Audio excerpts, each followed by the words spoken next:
Good morning, guys. I'm gonna try to do this video holding it. I hope it doesn't make anybody nauseous. So I'm gonna tell you where to get stuff for pottery if you're gonna do free choice sculpture.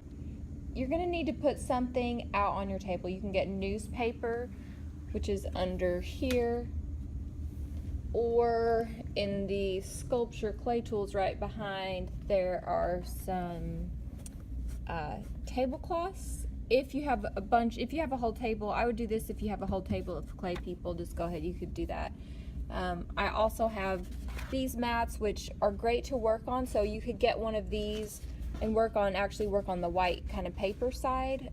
You could put that on top of the newspaper, and then if you're planning on using a sharp wire tool to cut things, please just use these ones instead of the paper ones. I have a few of these canvas and masonite ones. All the texture tools are in here, and the cutting type of tools, I only have one of these, but you can definitely use it. And then at the end of class, when you're going to be putting things away, over here where it says clay and plastic, up here with the dipping glazes and our smocks for throwing, are a whole bunch of overflowing plastic bags. So you can just grab one of these, put your name on it with a Sharpie, and make sure it's closed. This is for when you're done for the day but your project is not done. You don't want your clay project to dry out. So Ziploc bags are going to keep it really well. If you're wrapping it in a loose plastic bag and it's going to be over the weekend, then I would make sure and wrap it with a little wet paper towel as well. When you've wrapped yours, you want to find the shelf that's for your class. I'll label these and you can see the 6th, 7th grade class has all of theirs in that shelf. When you're making a sculpture from clay, there's a few main key concepts you need to know for anything that you want to make. There's a slab. A slab is used to make things like boxes, or flat things, and then if you want to make something in the round and you have your clay, you can use you can make a ball, a sphere. You can use solid shapes if they're not too big. Otherwise, if it's any bigger than this, then you really need to get to the point where you're hollowing it out. One way to do that is by making a pinch pot, and that is starting out with a ball, nicer than this one. Okay, so you're going to start out with a ball, put your thumb into it, and then you're going to squeeze along the sides, pinching along the sides as you go.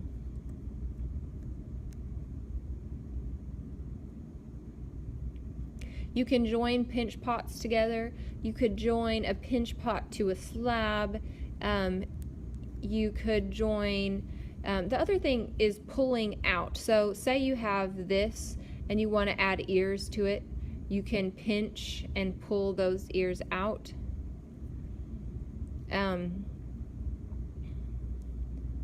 And then with anything that you make, take the time to smooth it down and make it look good, or maybe it's not smoothing it, but put the texture in that you want.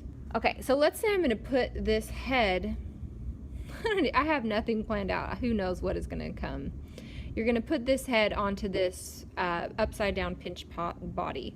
So you can't just stick it there because it will fall off. So you're going to want to score and slip that. And the scoring is making all these little lines. If you're lucky enough to use one of these tools, you can make them quickly. You can also use a metal or a wooden needle tool. You'll just want to put a lot in there. It really doesn't take that much longer. You're going to get a little water. That's our slip that we're using. And you're going to press those together. The third step is really important, and that's blending that clay so that it becomes one and it really merges together. That makes it much less likely for it to fall off in the kiln or afterwards. Sometimes things survive the kiln, but then somebody goes to glaze it, and if the eyeball is just kind of sitting on there, even if it was scored and slipped, but it wasn't blended, then that makes it more likely that it might, just a little more fragile and more likely that it might pop off. So I've got that scored and slipped and attached, and now I can go through and add detail to whatever this thing is. So we have buckets of tools in the sculpture cabinet. You can take a bucket to your table and you can work on it from there. So one thing I would, we have some mats, so instead of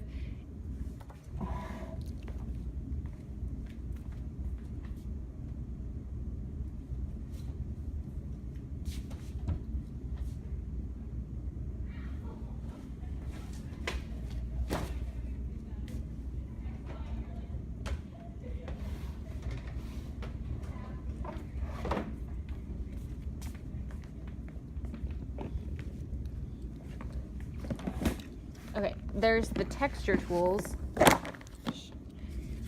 If you're working with sculpture, you want to get one of these. You want to work on the white side of this mat, or you can work on the canvas side of this mat.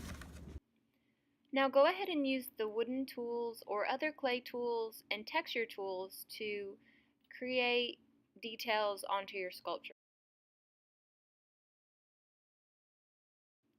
Now let's just say, for example, that you want to attach one of your pinch pot or hollowed out forms to a slab. You're going to go ahead and score and slip that.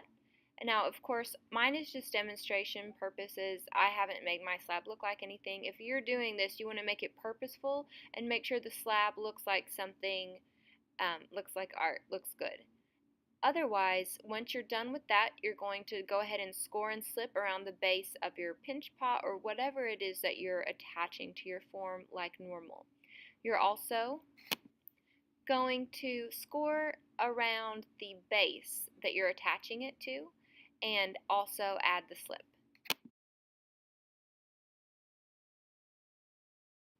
Once you've scored and slipped, don't forget about the very important step of smoothing and joining the two pieces together.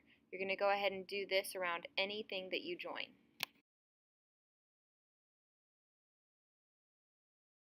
At this point, we've created kind of an interesting problem because inside this pinch pot and this slab is a giant air pocket. We don't want that, so we'll have to put a hole.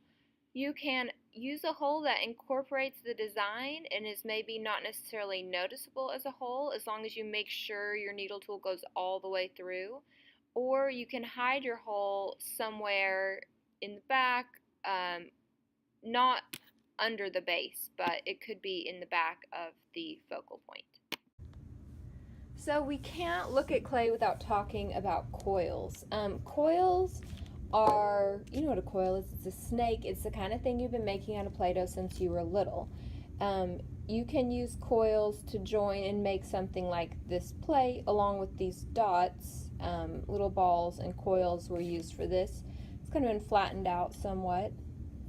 You can kind of see the coils a little better maybe on that side of it. So coils can be visible like in that. They can be added onto other sculptures. This is a slab totem pole piece, and the student used some coils to make a little 3D effect for the face there, which I love. This little Sleeping Beauty, not Sleeping Beauty, Princess and the Pea bed. These were made with slabs. The pillow is kind of like, I guess kind of like a pinch pot and a slab joint. It is hollow, so you know there's a hole hiding around in there somewhere. And then on the inside, this base of this was made with a slab, and then the walls or the mattresses were made with coils, and they've mostly been smoothed over. It was kind of like two coils joined. These two got smoothed, and then this indentation got emphasized.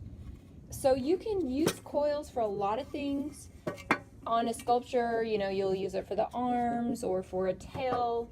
Coils seem so basic, it almost seems like it doesn't need an explanation, because you've been making them since you were a kid, you know, with Play-Doh. But there are a few things to know. You want a nice even coil, just like you made a snake when you were a kid. But you'll see as I did that, it's kind of oblong. It's not really round. So some things you can do, if it starts getting that way, I think I'm just making mine worse. There we go. A lot of times it can happen because you're going to, like, you're not going long enough. Just going like that, it's making it flat. But if you just lengthen the amount that you're rolling. Anyways, that's the exciting thing about making coils. They can be, they're just going to be added by scoring and slipping, just like everything else. Although if you were to make an element like this as a part of a bowl, you don't have to score and slip the whole inside, but it would have to be wherever it's joined. Say if you have a row of these sitting on top of a pinch pot, then all of this would need to get joined, and I would actually probably smooth that in and join this whole part to just make it a little more secure, and then these would be scored and slipped to whatever was next to them. And then if you want your coils to show and you don't really want it to be blended out, just make sure you're doing a little bit of, you have your scoring, your slipping, and then a little bit of pressing it together or blending some parts of it so that it doesn't pop off all the way. You can get, if you don't score and slip and join those on the inside at least a little bit, then you will end up with bracelets. That's how it will turn out. That about covers the basics of things that you can make with clay. We started with slabs. You can make a wide variety of things with slabs. You can have some solid things. These smaller things are solid, built with clay. Textures are added to them. Appendages are either pinched out, like on this fish's fin, or added on, like this salamander's legs, maybe. Also, pinch pots can be turned into a variety of things. Even this turtle over here has a pinch pot base since he's larger. Coils, you can build a lot of things from coils. And pinch pots. Pinch pots, in the case of all of these are pinch pots. You can use pinch pots upside down, such as these two, and you can also join two pinch pots together to make a wider form